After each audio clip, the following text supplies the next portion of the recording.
आज जिल्हाधिकारी कार्यालय या ठिकाणी एलपीजी गॅसची उपलब्धता याच्यावर आढावा बैठक घेण्यात आलेली आहे आणि त्याच्यामध्ये जे पण गॅस एजन्सीचे अधिकारी आहेत त्यांच्यासोबत पुरवठ्याचे सर्व अधिकारी पण उपस्थित होते.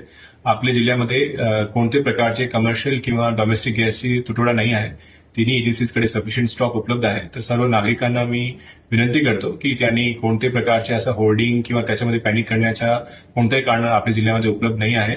सर्व एजन्सीज आहेत त्यांच्या लेवलला सुद्धा जेवढे पण गोडाऊन्स आहेत त्यांची पण आम्ही तपासणी करणार आहोत आणि जेवढे पण आपल्याकडे बुकिंग होणार आहे ते ई-केवायसी मार्फत केली पाहिजे आणि ऑनलाईन बुकिंग आणि ऑथराइज्ड एजंट यांच्या मार्फतच त्यांनी डिलिव्हरी घेतली पाहिजे अशी मी सर्व नागरिकांना आवाहन आणि विनंती करतो. आणि आपल्या जिल्ह्यामध्ये कुठलीही अशी तक्रार असेल तर तिन्ही एजन्सीचे जे टोल फ्री क्रमांक आहे त्या ठिकाणी तुम्ही फोन करू शकता किंवा जिल्हाधिकारी कार्यालयाचे आपत्ती व्यवस्थापनचे नंबर आहे त्या ठिकाणी सुद्धा पण तुम्ही तक्रार करून कोणती प्रॉब्लेम असेल त्या ठिकाणी तुम्ही रेज करू शकता.